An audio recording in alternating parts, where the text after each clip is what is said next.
Hey YouTube! So maybe you saw my other video where I talked about grabbing unfinished tasks and projects down out of your brain and onto some sort of list, and how that can free up memory, lower tension, and help reduce overwhelm. And in that video, I walked through the steps of that kind of to-do list process, and I promised a deeper dive on that first step, capturing. Well, here we are. The art of the capture. Grabbing those tasks and projects you want to keep in your to-do list is the first step in getting the most out of your to-do list in a way that helps you reduce tension, minimize overwhelm, and help out your memory. So let's spend a bit of time here thinking about how to optimize that first step, that grabbing down, which, with a nod to Getting Things Done author David Allen, we call capturing. But before we dive in, please consider subscribing to the channel by hitting that subscribe button. And if you want a heads up about future videos, hit that bell icon for notifications. So what is capturing really? Capturing is just the raw act of corralling something that needs your attention. It's not processing, analyzing, editorializing, deciding, scheduling, none of that. You don't need to know how you're going to do this thing, when you're going to do this thing, if you're going to do this thing, the significance of this thing, how this thing relates to other things in your life, what this thing will lead to, any of that. You just need to know that you had a thought about something that you might need to do, or you might have received some input, maybe a message, an email, a phone call, a conversation, a meeting, or whatever, something that suggested something to you. Something you might need to do. And either way, whether it came across your personal radar screen from inside or outside, you're just grabbing it and getting it down.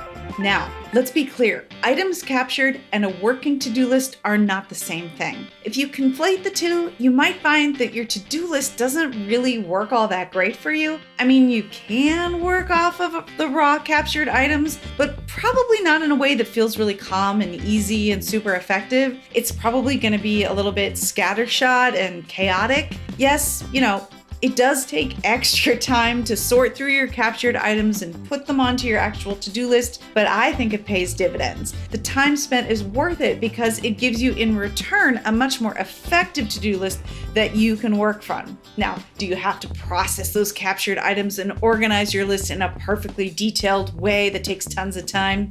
No, but you probably do want to process your captured items and filter them into your to-do list in some way that serves you. You may, for instance, have captured things that actually aren't really tasks. They might be notes or contents or brainstorm, something about a project or something that's detailed that's not an action item that you can take, in which case it doesn't belong on your to-do list. If you've got content or reference items cluttering up your to-do list, you've probably negated the part where it's supposed to reduce overwhelm.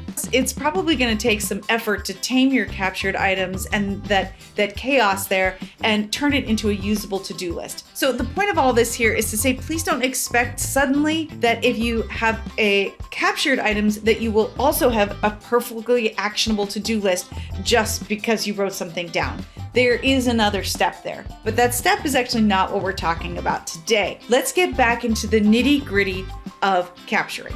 What characteristics do we need in a successful capture system? Accessibility first.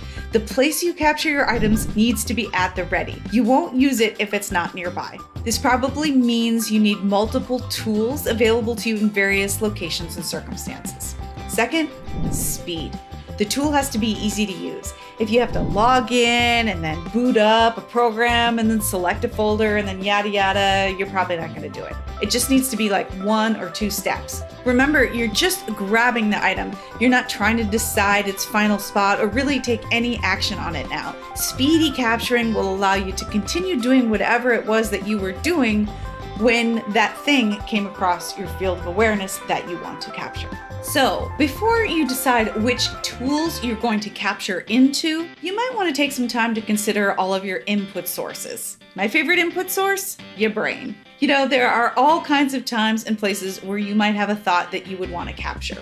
Say, at your desk, on a walk, lying in bed trying to sleep, in the shower, driving your car, riding the bus, cooking a meal, reading a book, listening to a podcast, watching an inspiring YouTube video. If you're someone who always has their electronic devices nearby, you could have it maybe take a voice memo or jot in the Notes app. If you're Cal Newport, author of Deep Work, you are also a computer scientist, which means you might use the text editor on your computer since it's there right in front of you as you work. In any case, I would make sure that the memo or note lands in a specific place on that device that is dedicated to capturing.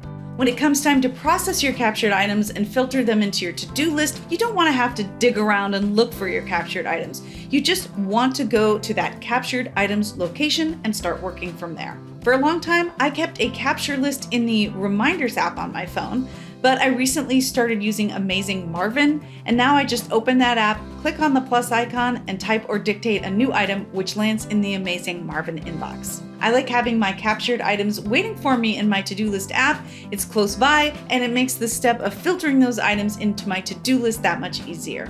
Another tool you could use for capturing thoughts.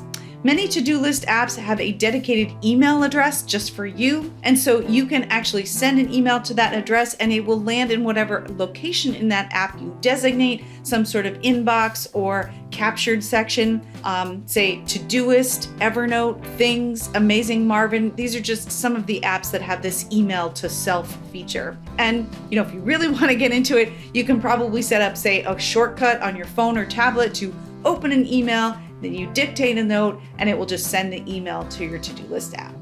What if you want to go analog when it comes to capturing thoughts? Well, there's nothing like a good old-fashioned notebook, of course. Maybe a small one that can fit in your pocket or bag, a waterproof one for the shower, a fancy one that you use for other stuff too, like journaling and planning and brainstorming and, habit tracking. I keep a paper notebook by my desk for times when I want to really focus and not get distracted by anything that might be on my computer outside of the specific app that I am working in and don't want to leave that app. I write things on paper so I won't jump away from the app and then have that struggle of having to get back into work. This is a dedicated capture notebook that actually says capture on it, so I know right where to go when it's time to process my captured items into my to-do list system. All right, so let's move on to the next kind of input source, messages. These can come from instant or instant-ish messaging sources like texting, social media private messages, or semi-private places like Discord. I would even put your whole social media feeds in this category and,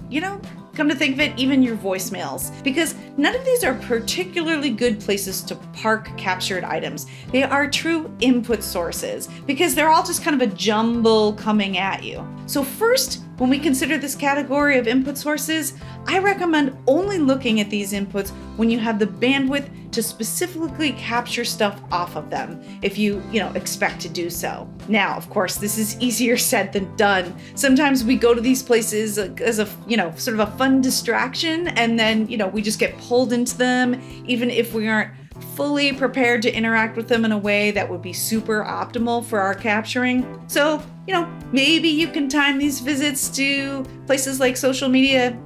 Maybe you can't. But second and more important, I recommend setting yourself up to easily capture from them. Maybe you can use the same tools as you do for your thoughts, whether that's electronic or analog. And in some cases, you may be able to forward an item from one of these places into your capture location, either directly using the device that you are on, or again, using the email yourself feature that I mentioned earlier. Next, let's consider that other messages you receive are the kind that kind of maybe act as their own capture tool. Email is the obvious one, and Slack is another. You may also have messages and mentions inside your team collaboration tool too. These are places where you can reliably let something sort of sit until it's time to process your captured items. Note, it is easy to think of these places as to-do lists themselves, but they are not. They are input coming at you, but they aren't the best place to keep your to-do list. I mean, think about it. Unless you sent yourself an email for everything that you should be doing on your to-do list, and you got super intricate and diligent about how you organize and manage your emails, your email inbox would always be an incomplete and probably chaotic list of everything that you want to give your attention to. So better to think of your email as an input source that doubles as a capture tool and not your to-do list. More on managing emails and ways to think about your email inbox in another video to come. Next, let's move on to another input source, meetings and conversations. In these cases, you might be taking notes, and these notes might contain information, ideas, concepts, and follow-up items. I recommend during or after the meeting or conversation, you skim over those notes and mark a symbol next to anything that needs future action. This is like a pre-capture. You're trying to make it easy for those follow-up items to jump out at you when you look at those notes next time. Cool trick, if you're working with Rocketbook and you've scanned your notes, the system can actually recognize your checkbox symbols and turn them into a smart list, which can be a capture location for you. If you're taking notes in Evernote, you can create a checklist within that note and perhaps tag the note so it goes into a capture tag, and then you review that checklist when you review the Evernote notes that have that capture tag. Once you were finished processing, you'd untag it and remove that capture tag. You can even use an integration tool like Pleaksy to sync your Evernote checklist with a to-do list if you use Microsoft To Do or Todoist. On the other hand, if your meeting notes are on paper, you can drop those notes into your paper inbox and then deal with them when you are processing all of your other captured items. And side note, before we leave meetings and conversations, I would actually put journaling in the same category. Journaling in some way is kind of like having a meeting with yourself. And as you write, you may come up with items that you want to specifically follow up on. And if so, you could take the same approach. You could put the symbol next to those items, kind of a checklist symbol, or tag it or save it in a journal in that same way that you would be prompted to visit when you process all of your other captured items. Alternatively, you can have a capture tool nearby as you journal and just plop things into that capture tool as you go. For instance, I do my personal journaling in Evernote, and I usually have it up on one screen and the capture window of Amazing Marvin on my other screen, and I just plop stuff into Amazing Marvin as something comes up while I'm journaling. Next up, physical stuff is another source of input. And to capture these, you'll probably need at least one physical inbox, maybe two if you live and work in separate places. And even with everything as electronic as it can be these days, paper will still come at you.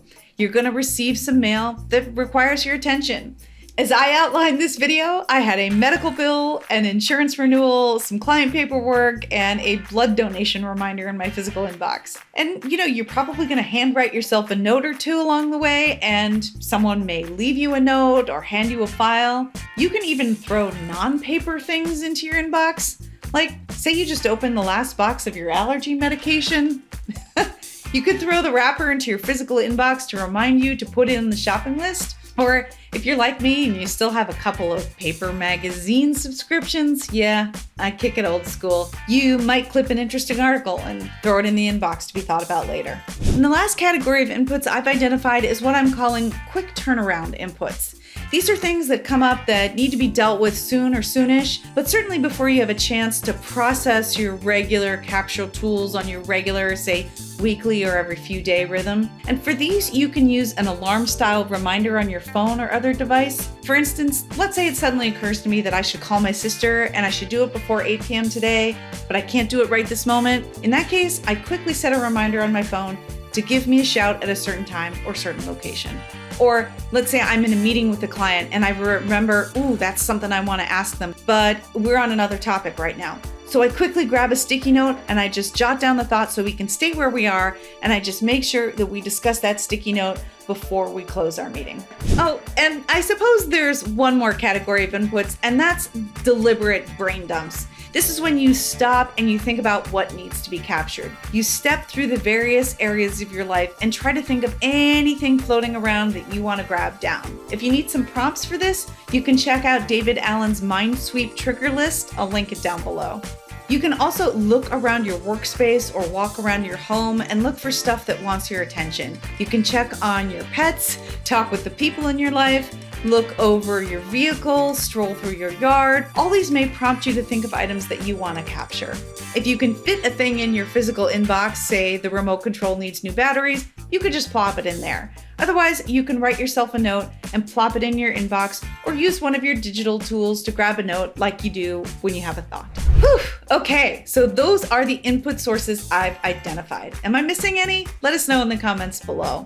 With all of these input sources, it sounds like you might have quite a few capture tools. Over the years, I've tried streamlining as much as possible, but life is complex and it's not super easy to do. So I've just created a sense of streamlining by being really clear in my mind about which tools I'm using, where, and when. I actually keep a list of them so I know when I do work through them, when it comes time to process my captured items and filter them in my to-do lists, I know exactly where to go. I'm not looking for random scraps and things. I know I've got this limited set of places where my captured items are. My captured tool list is my Amazing Marvin inbox, my email, my physical inbox, Rocketbook Smart Lists, and paper notebook next to my desk.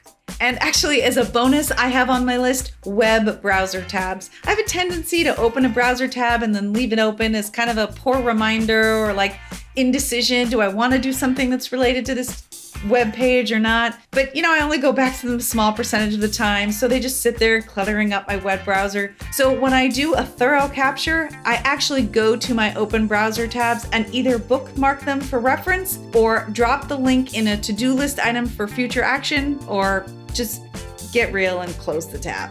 In any case, you may do some journaling or discussion with a buddy to help you figure out what the best capturing system is for you. Think through the various input sources in your life and come up with a capture tool for each. Even better if the same tool can be used for multiple input sources, but some input sources will need more than one if that input comes in different contexts. Like if you're in the shower, you may not be using the same one as you do when you're on a hike. Now, I'm gonna guess that if this is new to you and you actually haven't made it this far in the video, that you're gonna feel like, at least at first, that this deliberate, perhaps even nerdy attention to capturing is a bit much. But I predict that if you take the time to be really clear about what your input sources are and which capture tools support those and how you're going to use those capture tools, their utility will go up and they will eventually just be woven into your life as part of the natural flow of things. Because you've captured stuff, you'll have less falling through the cracks and more overall success. Successful capturing is really self-reinforcing. The effectiveness of the capturing process will make you want to capture more. And really, there is something uniquely satisfying about having it all captured. Of course, life keeps on keeping on, so the moment or state of having everything captured, it's fleeting. But until you do it, you probably don't realize how much stuff is lurking out there, nagging at you. And if you can get it all down and see what's in front of you, and just remember, just because you wrote something down doesn't mean you have to do it. It just means you wrote it down. So share with us, what capturing tools do you use? Do you write on your arm like we did in grade school? Do you tie a string on your finger like Ernie of Ernie and Bert? Let us know in the comments below. That's it for today. Thank you so much for watching, and I'll see you next time.